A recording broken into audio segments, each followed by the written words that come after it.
مومنو،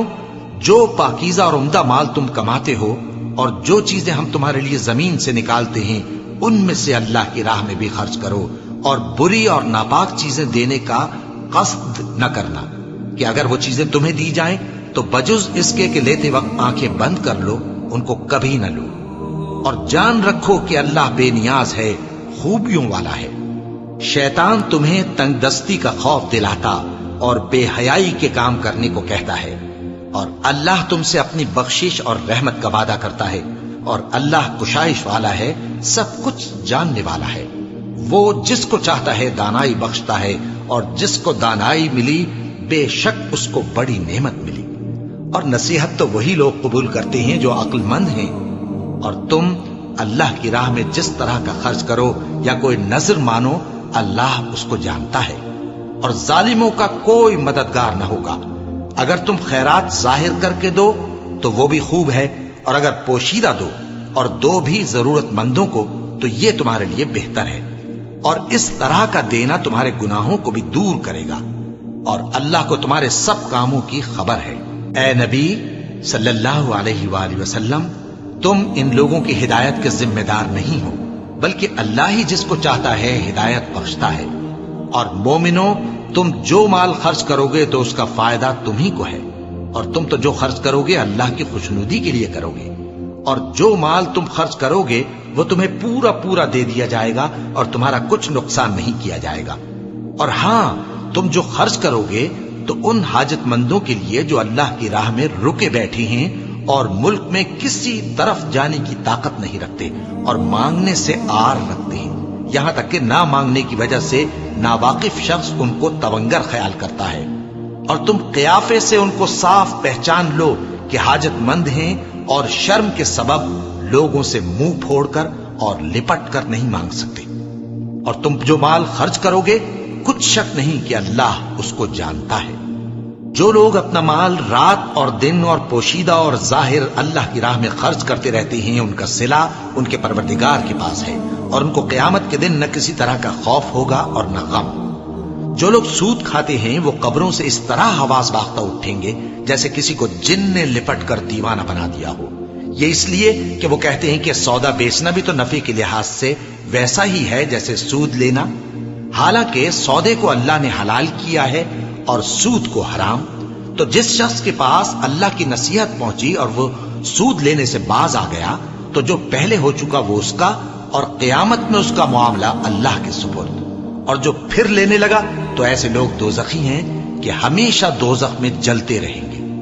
اللہ سود کو نابود یعنی بے برکت کرتا اور خیرات کی برکت کو بڑھاتا ہے، اور اللہ کسی ناشکر گناہگار کو دوست نہیں رکھتا۔ جو لوگ ایمان لائے اور نیک عمل کرتے اور نماز پڑھتے اور زکات دیتے رہے، ان کو ان کے کاموں کا صلہ اللہ کے ہاں ملے گا، اور قیامت کے دن ان کو نہ کچھ خوف ہوگا اور نہ وہ غمناک ہوں گے۔ مومنو، اللہ سے ڈرو، اور اگر ایمان رکھتے ہو تو جتنا سود باقی رہ گیا ہے اس کو چھوڑ دو۔ پھر اگر ایسا نہ کرو گے تو تم اللہ اور اس کے رسول کی طرف سے اعلان جنگ سن لو، اور اگر توبہ کر لو گے اور سود چھوڑ دو گے تو تم کو اپنی اصل رقم لینے کا حق ہے، جس میں نہ اوروں کا نقصان اور نہ تمہارا نقصان۔ اور اگر قرض لینے والا تنگ دست ہو تو اسے کشائش کے حاصل ہونے تک مہلت دو، اور اگر زر قرض بخش دو تو وہ تمہارے لیے زیادہ اچھا ہے، بشرطے کہ سمجھو۔ اور اس دن سے ڈرو جبکہ تم اللہ کے حضور میں لوٹ کر جاؤ گے، اور ہر شخص اپنے اعمال کا پورا پورا بدلہ پائے گا، اور کسی کو کچھ نقصان نہ ہوگا۔ مومنو، جب تم آپس میں کسی میعاد معین کے لیے قرض کا معاملہ کرنے لگو تو اس کو لکھ لیا کرو، اور لکھنے والا تم میں کسی کا نقصان نہ کرے بلکہ انصاف سے لکھے۔ نیز لکھنے والا جیسا اللہ نے اسے سکھایا ہے لکھنے سے انکار بھی نہ کرے اور دستاویز لکھ دے، اور جو شخص قرض لے وہی دستاویز کا مضمون بول کر لکھوائے، اور اللہ سے کہ اس کا مالک ہے خوف کرے، اور زر قرض میں سے کچھ کم نہ لکھوائے۔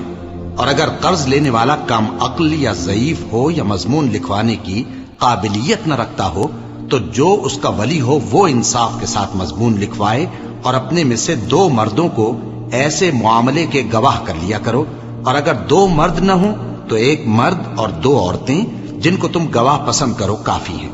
کہ اگر ان میں سے ایک بھول جائے گی تو دوسری اسے یاد دلا دے گی، اور جب گواہ گواہی کے لیے طلب کیے جائیں تو انکار نہ کریں، اور قرض تھوڑا ہو یا بہت اس کی دستاویز کے لکھنے لکھانے میں سستی نہ کرنا۔ یہ بات اللہ کے نزدیک نہایت قرین انصاف ہے، اور شہادت کے لیے بھی یہ بہت درست طریقہ ہے۔ اس سے تم کو کسی طرح کا شک و شبہ بھی نہیں پڑے گا۔ ہاں، اگر سودا دست بدست ہو جو تم آپس میں لیتے دیتے ہو، تو اگر ایسے معاملے کے دستاویز نہ لکھو تو تم پر کچھ گناہ نہیں۔ اور جب خرید و فروخت کیا کرو، مثلا زمین جائیداد کی، تو بھی گواہ کر لیا کرو، اور کاتب دستاویز اور گواہ معاملہ کرنے والوں کا کسی طرح کا نقصان نہ کریں۔ اگر تم لوگ ایسا کرو تو یہ تمہارے لیے گناہ کی بات ہے، اور اللہ سے ڈرو اور دیکھو کہ وہ تم کو کیسی مفید باتیں سکھاتا ہے، اور اللہ ہر چیز سے واقف ہے۔ اور اگر تم سفر پر ہو اور دستاویز لکھنے والا نہ مل سکے تو کوئی چیز رہن با قبضہ رکھ کر قرض لے لو، اور اگر تم میں سے کوئی دوسرے کو امین سمجھے یعنی رہن کے بغیر قرض دے دے تو امانت دار کو چاہیے کہ صاحب امانت کی امانت ادا کر دے، اور اللہ سے جو اس کا پروردگار ہے ڈرے،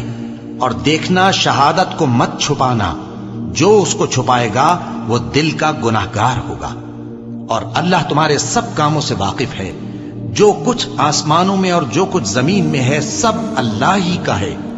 تم اپنے دلوں کی بات کو ظاہر کرو گے تو اور چھپاؤ گے تو اللہ تم سے اس کا حساب لے گا، پھر وہ جسے چاہے مغفرت کرے اور جسے چاہے عذاب دے، اور اللہ ہر چیز پر قادر ہے۔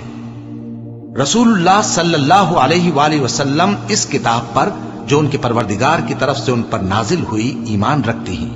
اور مومن بھی سب اللہ پر اور اس کے فرشتوں پر اور اس کی کتابوں پر اور اس کے پیغمبروں پر ایمان رکھتے ہیں، اور کہتے ہیں کہ ہم اس کے پیغمبروں سے کسی میں کچھ فرق نہیں کرتے، اور وہ اللہ سے عرض کرتے ہیں کہ ہم نے تیرا حکم سنا اور قبول کیا۔ اے پروردگار، ہم تیری بخشش مانگتے ہیں اور تیری ہی طرف لوٹ کر جانا ہے۔ اللہ کسی شخص کو اس کی طاقت سے زیادہ کا ذمہ دار نہیں بناتا۔ اچھے کام کرے گا تو اس کو ان کا فائدہ ملے گا، برے کرے گا تو اسے ان کا نقصان پہنچے گا۔ اے پروردگار، اگر ہم سے بھول یا چوک ہو گئی ہو تو ہم سے مواخذہ نہ کیجو۔ اے پروردگار، ہم پر ایسا بوجھ نہ ڈالیو جیسا تو نے ہم سے پہلے لوگوں پر ڈالا تھا۔ اے پروردگار، جتنا بوجھ اٹھانے کی ہم میں طاقت نہیں اتنا بوجھ ہم پر نہ رکھیو، اور اے پروردگار، ہمارے گناہوں سے درگزر کر اور ہمیں بخش دے اور ہم پر رحم فرما۔ تو ہی ہمارا مددگار ہے، سو ہم کو کافروں پر غالب کر۔